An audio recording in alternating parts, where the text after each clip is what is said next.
It's your host, Brian and Craig. We got episode 129, Talks on Tuesday, 20 settled edition, and you'll understand in a minute when we talk about the Deshaun Watson news that came through today. We've got a plethora of information all over the league, all over the different leagues, hockey. We got football, we got basketball, we got a little bit of everything. So we'll talk about all that on the other side.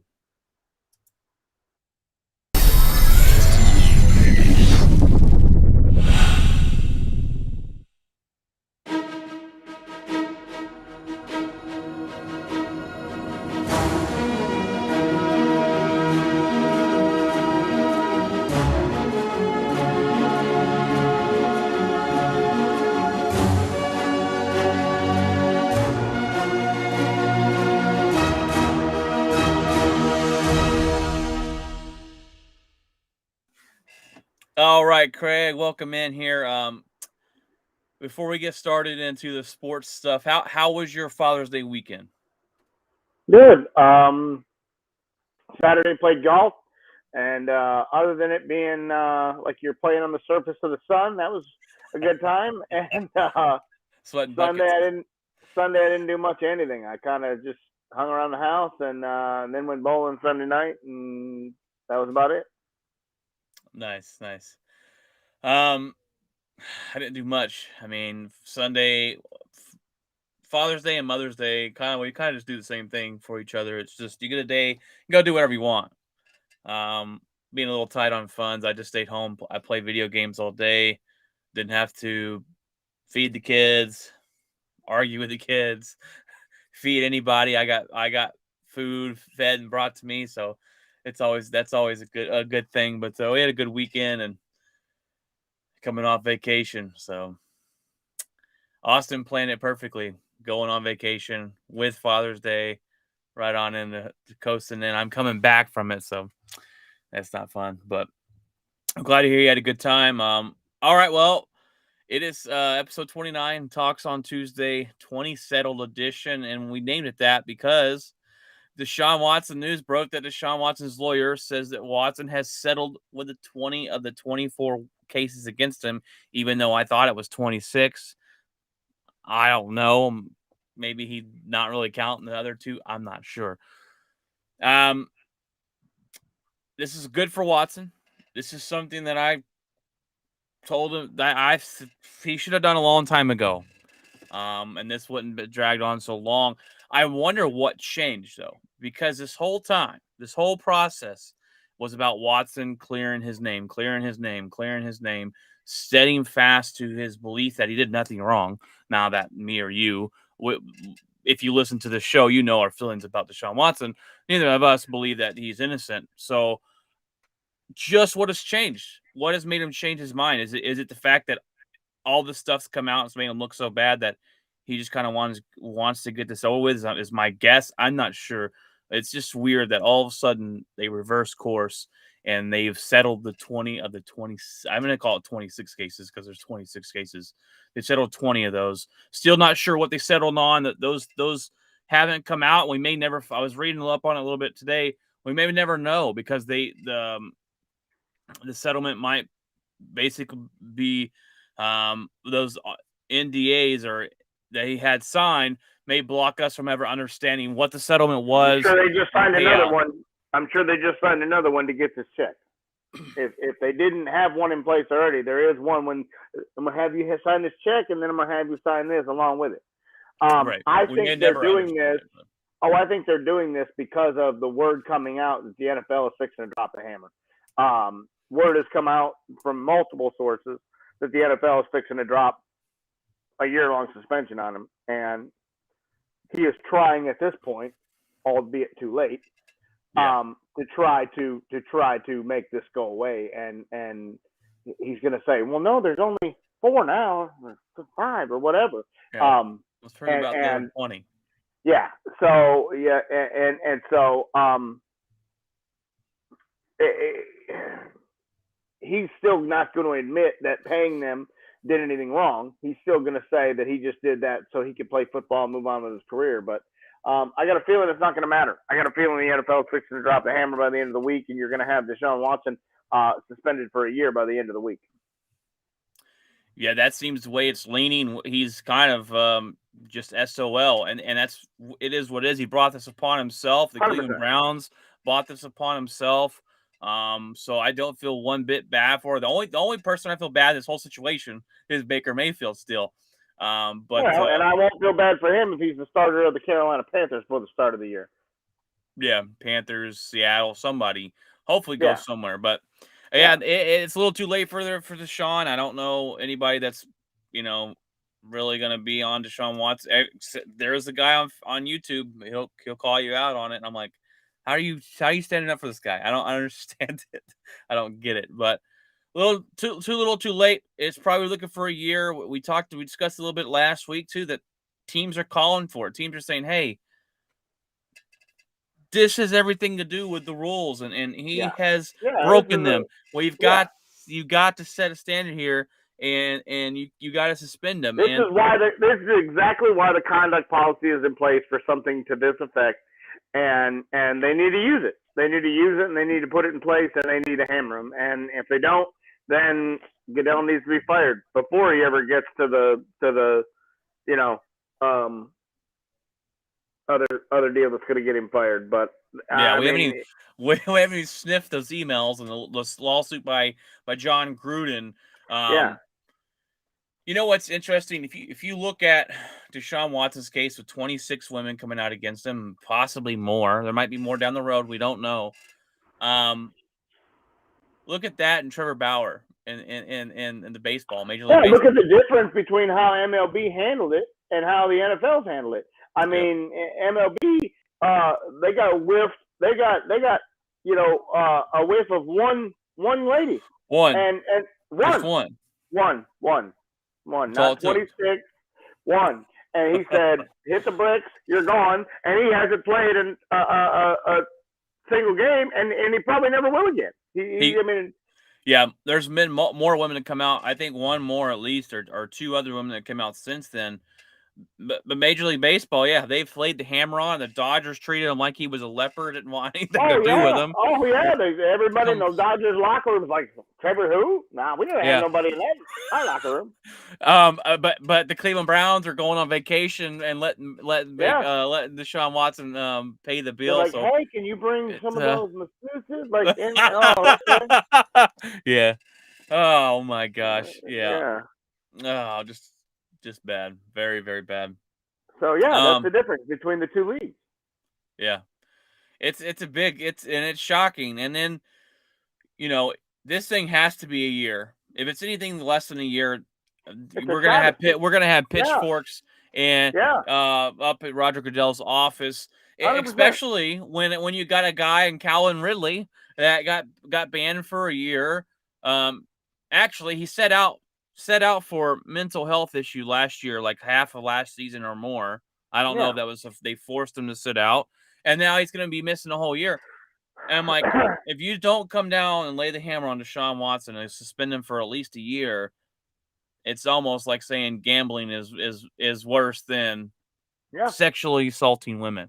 yeah, So they've got to make an example here. I mean, 100%. and the NFL is known to blunder these situations all the time. They blunder the Ray Rice, like that was the biggest blunder I've ever seen in a PR thing. And Yeah, and then they hammer Zeke. they They overcorrect the other way for correct on something Zeke. that there are no charges are ever filed, and he gets suspended 6 games for nothing. Yeah, and that's why you need it in writing on if you On break what this rule the on this standards? and Yes, that, 2 games, 3 games, 4 games. yeah. Um, that's been a big huge problem with Goodell and the way this has gone, but we're Well, still waiting to figure out. This should be the first case, to my knowledge. This is the first case of the conduct that's being filed by the arbitrator, not by Goodell. Goodell has no say so in this. This judge is the one that says what the penalty is going to be. So this is the That's first use under the new CBA. Under the new CBA, they took the power from. He's not judge, jury, and executioner anymore. They took all that power from him and gave it to this judge. So she will be the one to decide. I read and her name the other day, but I can't remember it. that is a great decision because not having one guy being judge, Yeah, executioner, yeah, jury, all that stuff. yeah. I So don't make so it. now Goodell, he just gets to present the evidence, and then the judge is the one that makes the deal, and then the appeal process is an appeal to an appellate court, not Yeah. to Goodell. All right. Well, more NFL news here. Gronkowski has officially retired from the NFL again at number 2. I think he's done this time. He's what else does he have to prove? He'll go down as one of the best tight ends in Until NFL Tom history. calls him in December and says, "Hey, I need you," and That phone sends the call would have bat already. I signal. mean, the bat signal. Yeah. I mean that phone. I think if he's joining the beginning of the season, that he'd already be there, and that phone call Oh, would I have don't think he's made. going to join him in the beginning of the season. I think if they need somebody down the stretch run, if it gets tight or something like that, then he might join them late in the season type deal. I could see that. I could definitely see that. I think that's the only way he comes back, and would only be Yeah, with Tom Brady. 100%. But so and I say retires again because you just never know with No, both yeah. of them already backing out of the retirement.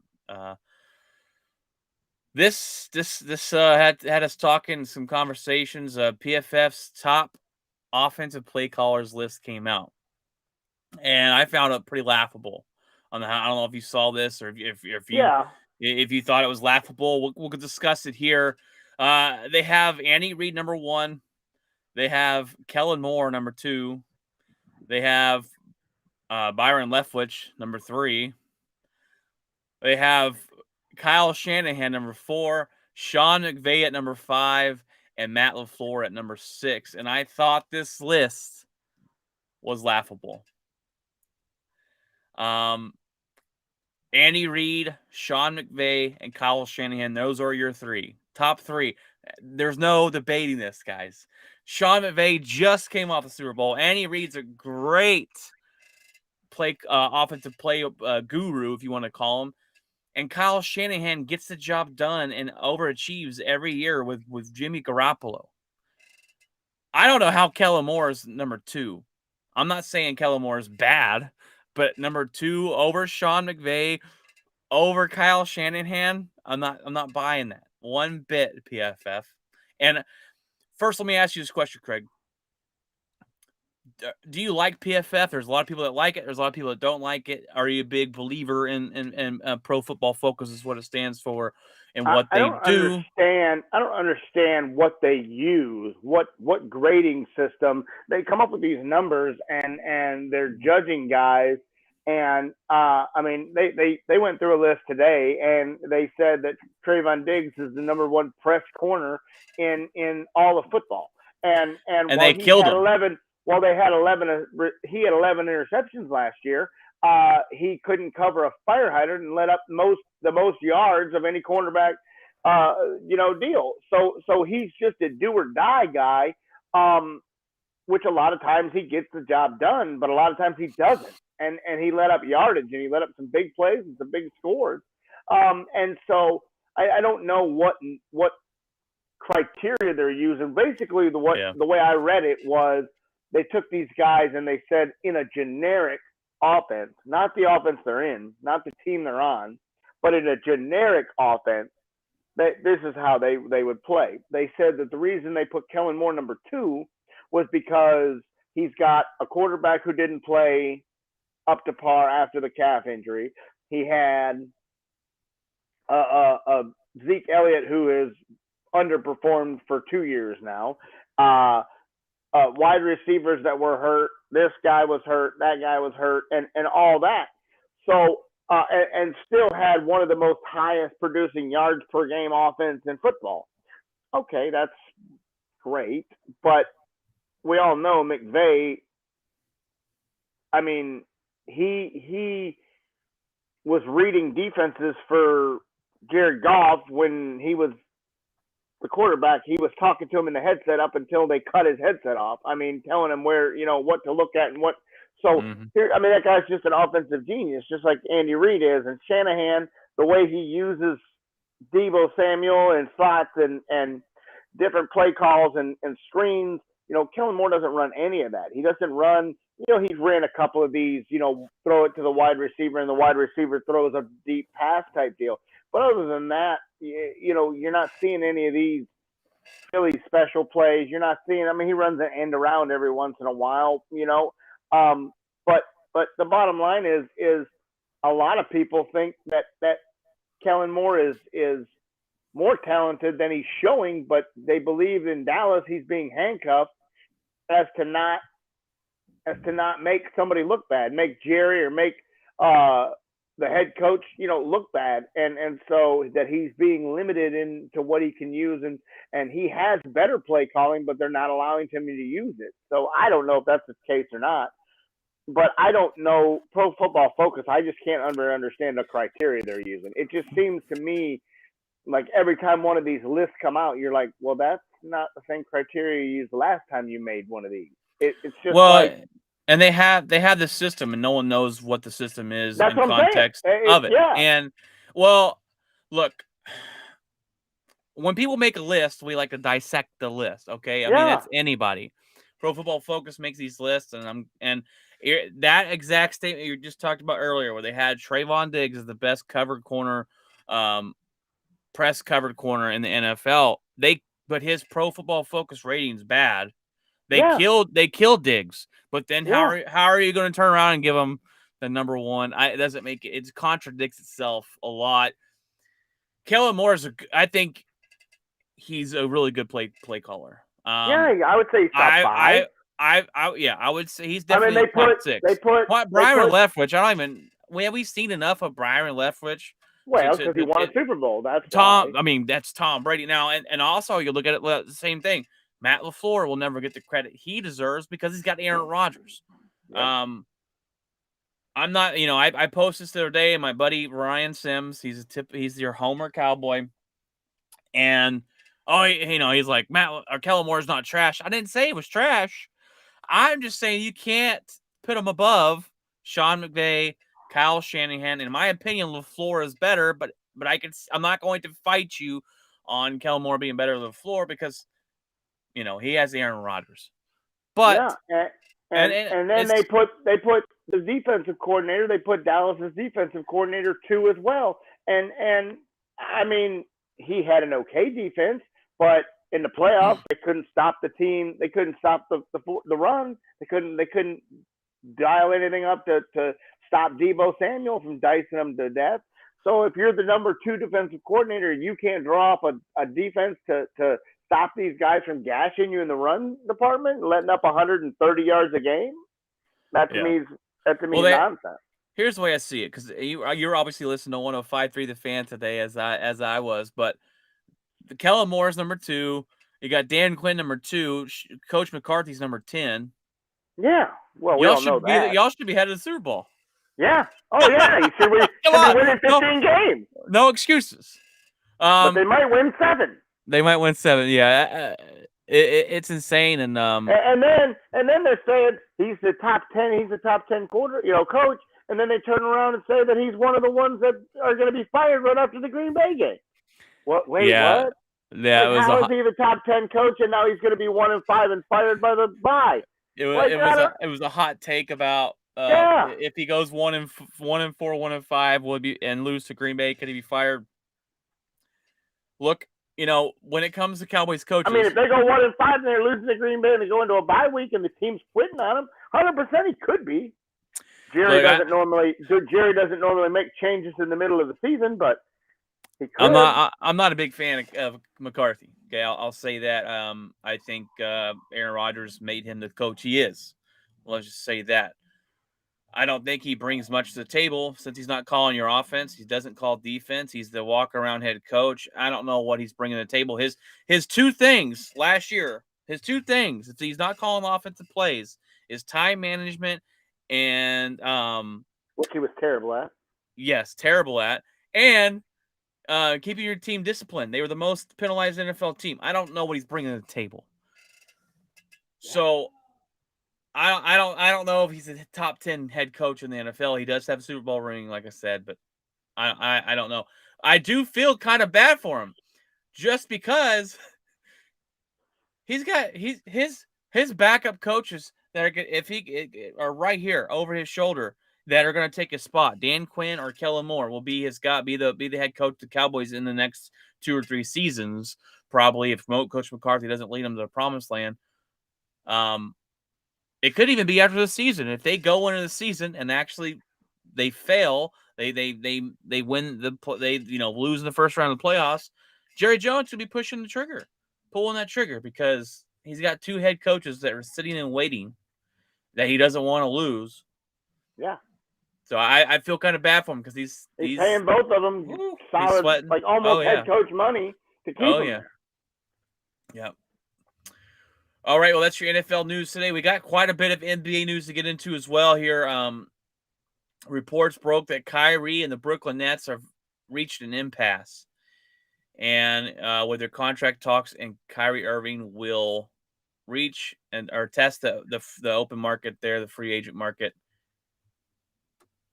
and it's because Brooklyn Nets says, hey, you played like 30 games this year.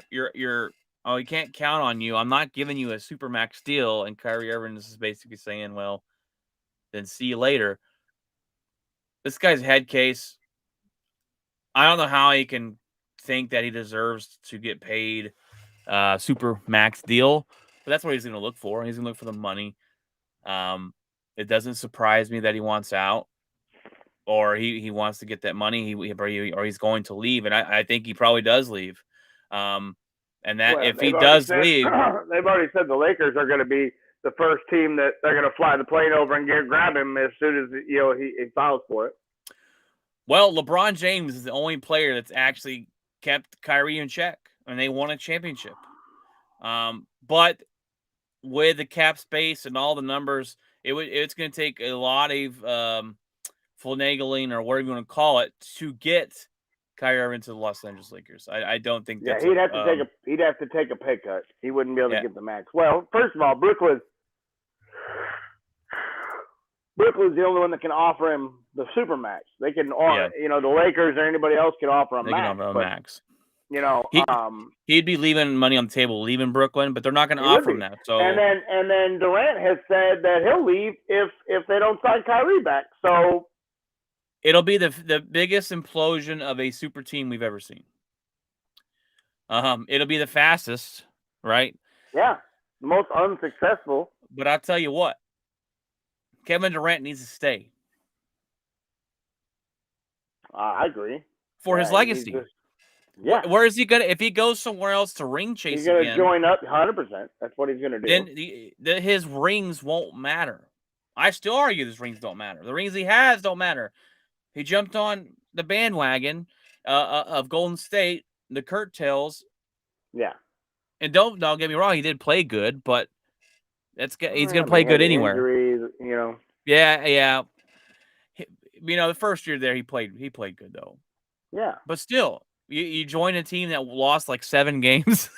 Yeah. And you got your curtail. You need to stay there and prove that you can win despite Kyrie Irving leaving, despite these things, and actually win a championship without it. Kobe needed to win one without Shaq, right? Yep. He did it.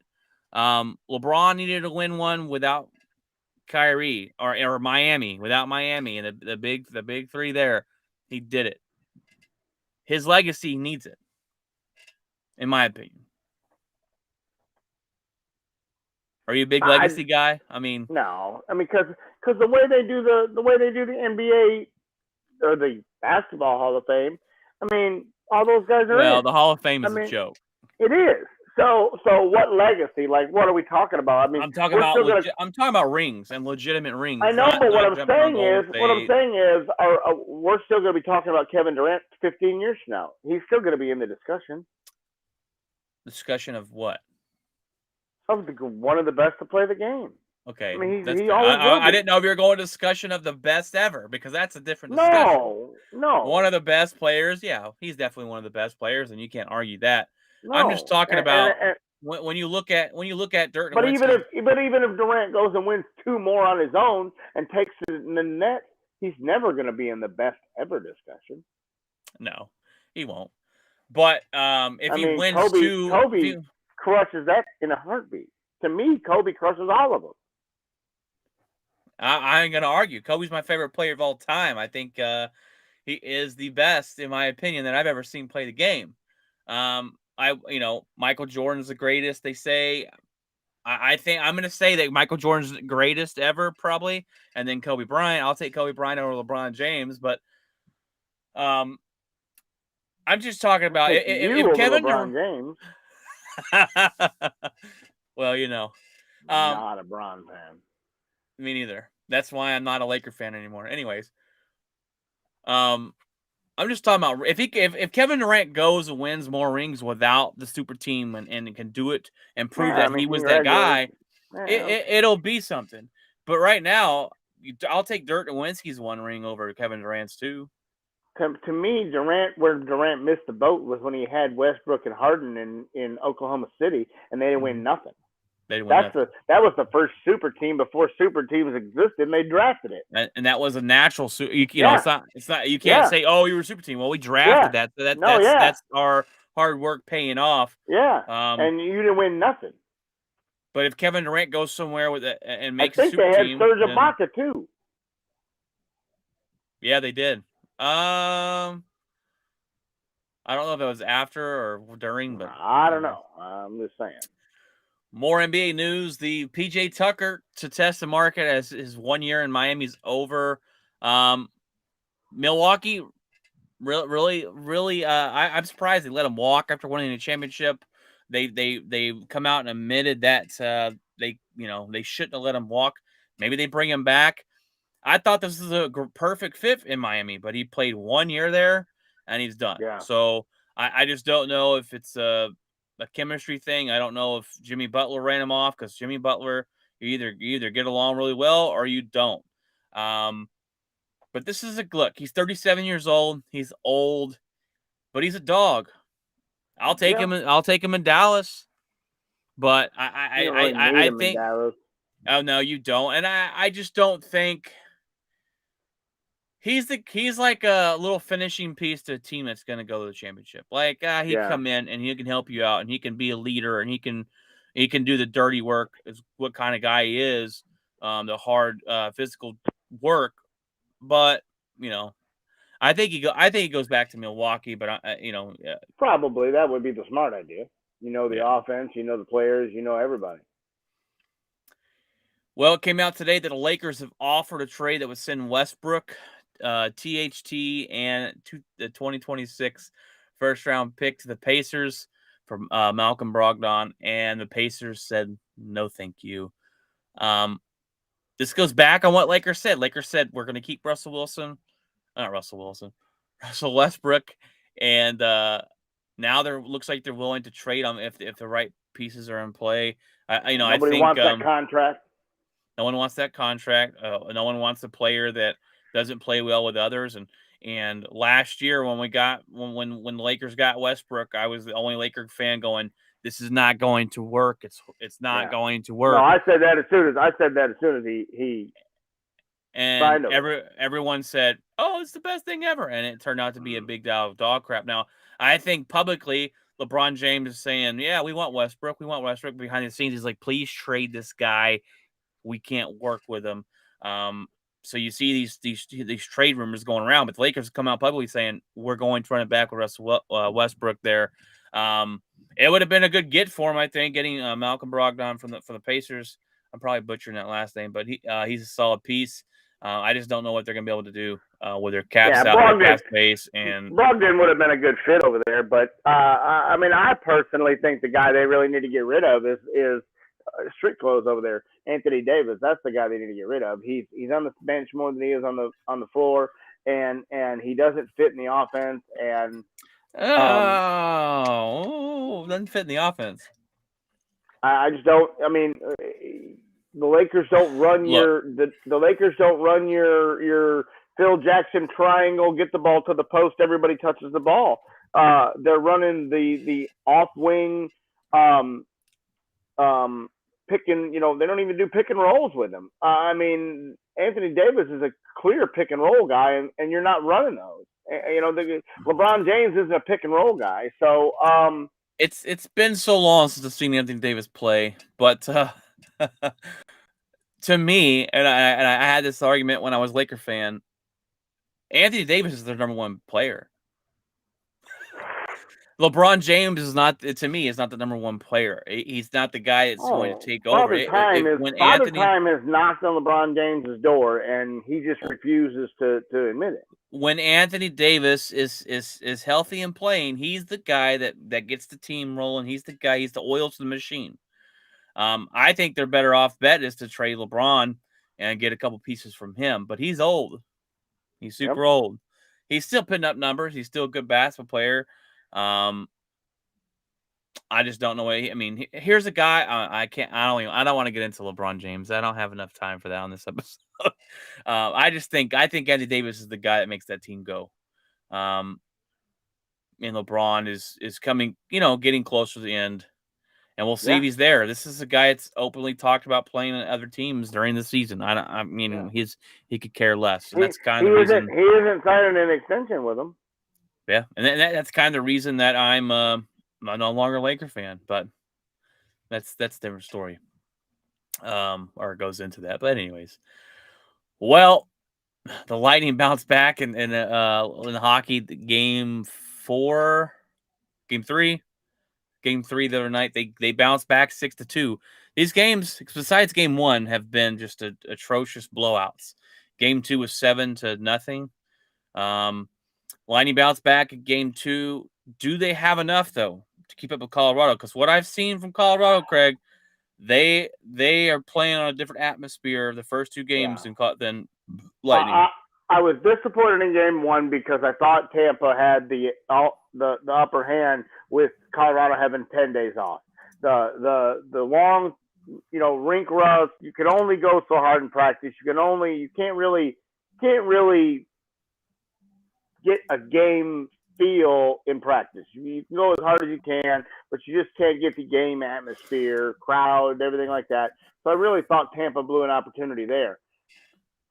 In game 2, I thought they were done. I thought they used up every ounce of strength they had to get past the Rangers, and they're done. And last night they showed a little bit of life, but I mean, really, if you look at it, they should have been down 2-0, but they challenged a questionable offsides, could have really gone either way, and the refs waved that off. And then that kind of gave the Lightning what they needed because when you challenge a play in hockey and you lose, it's a power play for the other team, and they take the power play and turn it into a goal, and off they win. So if that challenge doesn't get made, or if that challenge is upheld, it's 2-0 Colorado, and they're not on the power play.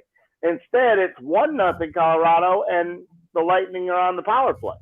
And the Lightning take that power play and put it in the net, and off they go, and it lights their offense. And so that could be a changing call in the whole game.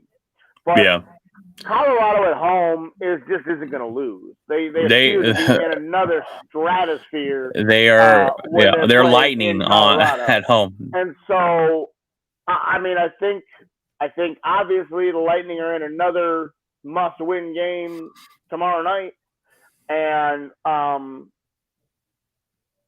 we'll go from there. But I just Tampa to me has looked sluggish the first 2 games. They looked better last night. They looked very lackadaisical. Tampa is normally a very crisp tape to tape passing, move the puck, protect the puck, and they didn't do any of that in game 2. In game 2, they were sloppy, they were lazy, they were lackadaisical. Nobody got back on defense, and basically Colorado just fired the puck at Vasilevsky, and he had every time you look, like I was talking about with the Stars game. Here's poor Ottinger back here. He's like, guys, I'm facing 70 shots. He's like, I can't. Nobody's in front of me. There's no traffic in front of the net. Nothing.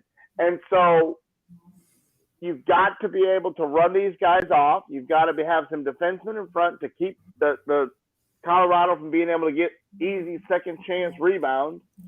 And they didn't do any of that. They didn't forecheck. They didn't play in front of the net. They didn't do any of that.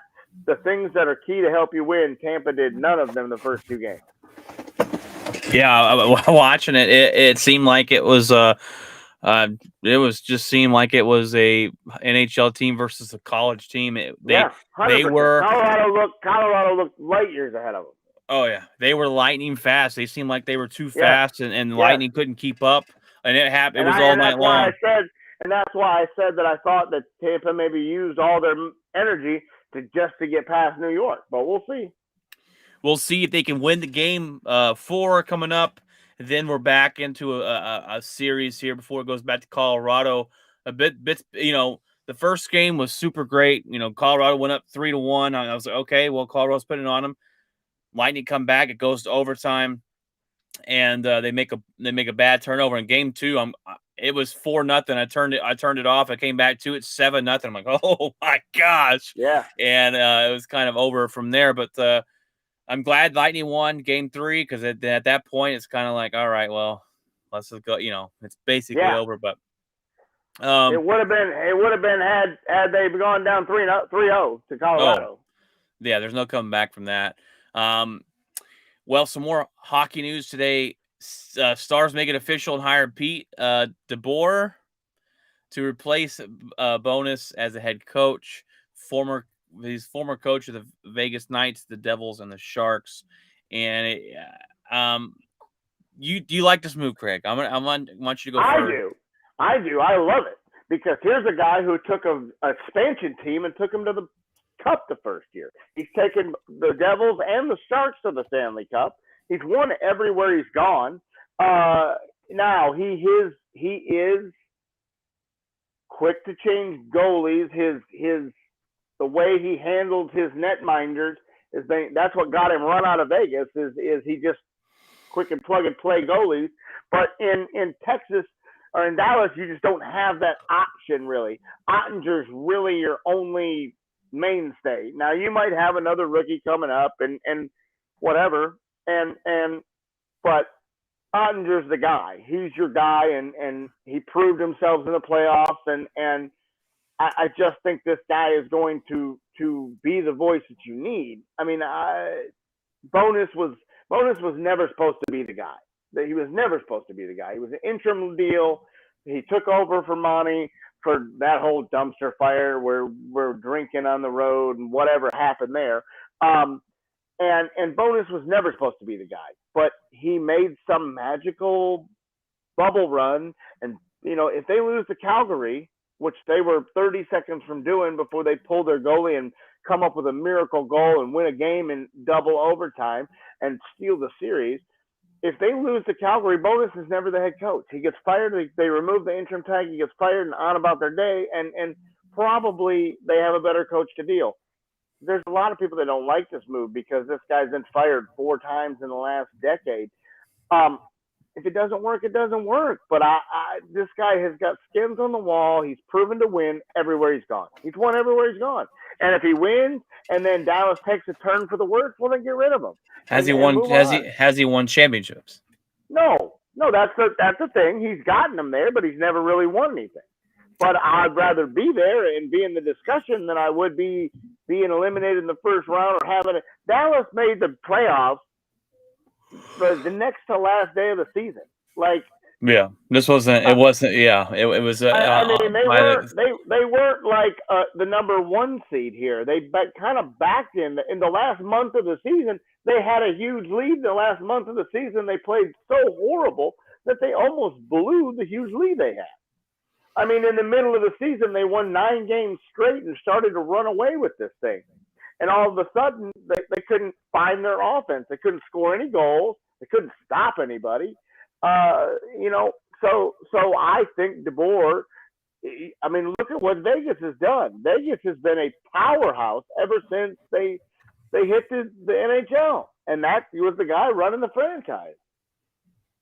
Now, see, everything I've read on it or heard about it is that it's an average hire. He's been fired 4 times. The teams he takes over goes usually that first year to the Western Finals or to the But yeah. Is that his team? They seem to make it like it's not his. He took over for somebody that's their team, and then when he takes over, it kind of goes away. So This I was the don't first know year. when you. This was the first year that Vegas didn't make the playoffs since he was there. Yeah, when I hear the words, well, my concern is fired 4 times since 2011. That's a concern. But when you hear in the pro is that he took an expansion team to the Stanley Cup, Yeah. his first year with them. Now my concern, That's a my concern with that is he had a hand in all the personnel. Like when you get an expansion team, he had a hand in drafting all them guys. So does Dallas have the right kind of talent to play Peter DeBoer hockey? That's the question that you have to answer. This guy has a certain way of playing, a certain mindset of playing, and does Dallas have the right players to play DeBoer hockey? And I don't know if they do or not. Because Vegas like to play fast, Vegas like to play up in your face, Vegas like to hit people, and that's something Dallas has never really done. Dallas is more of a laid back, tape to tape to tape to tape, you know, not now I believe they have the speed in Robertson and uh Kovunemi and all these guys that TV Ronta, all these guys, they have the ability to play that, but I don't know if Heiskanen, I mean, those guys are all speed. Those guys are all the way that Vegas plays. I'm very interested to see what the Dallas Stars do next year. I don't think if they're unsuccessful right away, I don't think this will be a long hire. I think it'll be quick to get rid of him if it doesn't work. But it's a safe hire. It's the guy who's had success everywhere he's been. He hasn't had an extended period of success, but he has had success everywhere he's been. all right. Well, I know when it happened, I saw that you really liked it on Facebook, and then I go to 105.3 the next day, and they're talking that it's just average and this, and I'm like, oh, I don't know. So I'm interested to see. Look, I'm not gonna sit on here and act like a hockey expert. I'm gonna jump more into Dallas or into hockey this coming up season. I jumped into the Dallas Stars in the playoffs, but interested to see what the new coaches look going to do and what this team's going to look like into next season. We got a couple more things maybe here. We got I saw this. You sent it to me the other day. I saw it on ESPN or it's TikTok or something as well. But it's a crazy stat in Major League Baseball. Vladimir Guerrero Jr. through 403 Major League Baseball games has 87 home runs and an on base percentage of .363. Well, his father, Vlad Sr., through 403 games, has these same exact numbers: 87 home runs and 363 on base percentage. So that's I mean, has that Can't ever make been that up. done? No, Yeah, I don't. has that ever No, been I done mean, with father and son? Exact. no. It's insane. It's insanity there. To have it close or to have it within a couple points, but to have the exact same stat line after the exact same number of games, you can't something you can't even make up. Yeah, it's insane. It's getting struck by lightning or maybe even less than that as far as odds go. That's all we got as headlines go. I did see real quick here. Ryan Fitzpatrick Fitzmagic will join the Amazon Thursday night coverage. So that's going to be interesting to see him. And Everybody's trying to get their Romo. Yeah. Yeah, he's a character too. I think he might bring a fun part. He'll be that fun guy in the booth. Yeah. He'll be wearing those he'll probably have the V-neck going on with the hair and Oh yeah. oh, Canes everywhere, yeah. He likes to play to the wear aviator crazy sunglasses stuff, yeah. on. I believe Texas has been eliminated from the college They sure have. baseball. A&M eliminated them the other day. A&M has now got to play Notre Dame, I believe. And I think Oh, I see. Let me look it up. You keep talking about it. Yeah, I think they actually might. I think they played today. Let's see. Trying to find Yeah, it I think here. they played this afternoon. I think A&M and Notre Dame played this afternoon. The winner of that's going to have to go beat Oklahoma twice, which I don't know if that's going to happen. Yeah.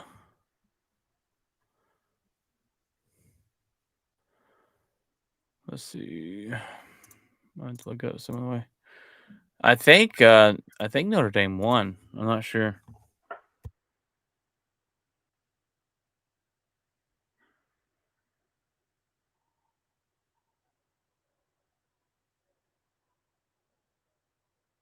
Nope, A&M beat them 5-1. I just saw that 5-1. So, Yeah, so um, Notre Dame has been eliminated, and A&M will go on to play Oklahoma in. They got to beat them twice. They play Wednesday. They play tomorrow. then you got Ole Miss, and I think the winner of Arkansas and Auburn, Yes. which they're playing right now. Arkansas is up 1-0 over Auburn, which Auburn is the 14th seed, and Arkansas is not even ranked there. So Yeah, Oklahoma's not even ranked, and A&M's a 5 seed. So anything can happen in baseball. So, yes. all right, Craig. Well, that seems to be about it. We've had more to talk about than I originally thought, as it is a slow part of sports, unfortunately for us. We got some things in the works, some different kind of segments we're going to get into, and we'll obviously you'll know when it's on the show. But some things we need to talk about, Craig, for the show. Um, Hopefully, get Jeff on Friday so we can have all of us on here. But other than that, that is all we got. I'm interested to see when they're gonna when is the year Yeah. suspension coming down. It's got to be a year. It's got to be For the Deshaun. year, and it's got to be the end of the week. By the end of the week, I mean training camps are starting to go in and starting to be full blown, and they got to give whoever is going to be the quarterback of Cleveland a fair shot to learn the offense and get acclimated with his guys and give Cleveland a fair shot to replace him. So I believe that probably the whole Friday 3 o'clock dump the headline, type Well, deal. so no Um, one can talk about it during the day, yeah, and it yeah. goes So over. it goes over the weekend, and they hope people forget about it. And Well, you hey, know, if that um, happens, we will be here on the Outspoken Sportscast to talk yeah. about that. So So I don't know. I just hope that they get it right. I hope that they present the all the information the right way, and they get it right, and that that he pays for what he did, because you can't go do what he did and get away with it. And 66 women in 17 months. Um, that to me is just um, it's insane. And whether or not you did anything illegal, just the fact that you had 66 women in 17 days needs some investigation in itself. Um, so that in itself, and then the things you hear that he did during those therapy sessions, it's just unheard of. It's unheard of. It's uncalled for, and he needs to pay the ultimate penalty. you're correct. No arguments there with that one, Craig. We got the NBA draft Thursday night. So you're going to see a lot of moving and shaking leading up to it, and the night of the draft. And the NBA does it so weird. Is even if you don't have the pick, like you've got to get on the phone and call. There's no swapping picks. It's like we just pick the guy that you want, and we hold on to him, and then we work it out later. So the Mavericks are going to make draft picks, even though they traded the one to Houston. The Mavs are going to make the pick, but they're going to make it for Houston's going to call them and go, "Hey, pick this guy." And so it's super Yeah. weird how they do He'll it. come out and have a Mavericks hat on, and you'll see him playing in Houston. It's like, Yeah, what? yeah. It's So it's it's super dumb. weird how the NBA does it. The lottery's dumb. The way they do the lottery. Yeah, well, they've done it better this year by giving the top three teams the same number of chances, and Yeah, it's gotten better, but still. but it's still able to be manipulated. Yeah. When you do ping pong balls behind a closed door and nobody can see it, that's never a good thing. So No, it's definitely not. I like the way the draft. The way I think they all should all do it is the NFL way, where the crappiest team gets the first pick, and you go in order. And I think yeah, that's 100%. the fair way to do it. And but yeah, I've never been a fan of that of the NBA's way they do it. And but all right, guys, well that's our episode today. Talks on Tuesday 20 settled edition here, episode 129. Look, guys, we are live streaming to YouTube, Facebook, Twitch, and Twitter. We are all podcast platforms. So if you don't want to come on here and watch our interact with our show, as you can do it on YouTube. If you're watching us on YouTube, you can chat with us. Tell your friends. Um, yeah, tell your friends, family, share it around. If you're a woman that loves sports, great. If you're not a woman that loves sports, but you find the show and you go, hey, my husband likes sports or my boyfriend likes sports or whatever, share us along, guys. We're on every podcast platform, every major podcast platform, iHeartRadio, Apple, Google. We're on everywhere, so you can find us no matter what. We love to talk sports, let you in a little bit on our lives, and go from there. So, been a good show there, Craig. We got another show on Friday. Hopefully, have all three of us on. It's Brian, Jeff, and Craig. We're usually the guys that are on here, and we just love doing this. But hope you guys enjoy it. Hope you guys like it. And God bless. And let's get through the rest of this long week already. It seems like a long week. Friday yet? Yeah. Is it Friday yet? Oh, let's not forget, Craig. What's in your locker there, good sir?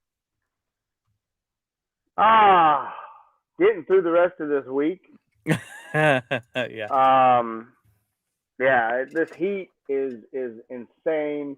You got to work Saturday, so really not much of anything. Just gonna recover from the week and try to deal. Still got another 10, 12 days without the kid being home in Florida. So just enjoying some time and taking what little time I get off work and enjoying it the best I can. So right now though, man, just battling this heat. It looks like it's going to be 103 or 104 plus the next week and a half. So and I think it's only going to get worse come July and August. So being the fact that we work out in it, just trying to battle it and stay above it and get through it. But yep. Yeah. So what about you? Well, same boat there. Today it's funny because today is the first official day of summer. I said, well, someone should have told Texas that 2 weeks ago because it's already in triple digits then. And if it's this hot, usually for you guys that aren't in Texas or don't know about Texas weather, usually it doesn't get this hot until the end of July, mid-July, August area. It was hot 2 weeks ago in the triple digits, and it just sucks. But nothing that I get, they say you get used to it, but it's just a beating every year. It's a beating every year. Well, just work.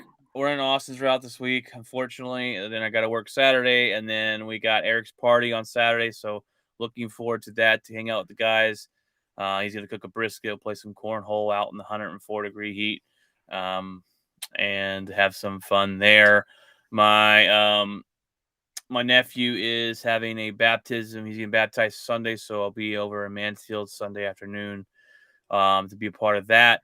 And then back to work on Monday. So fun stuff. But that's all we got here for you guys. Remember, God bless, and keep it outspoken.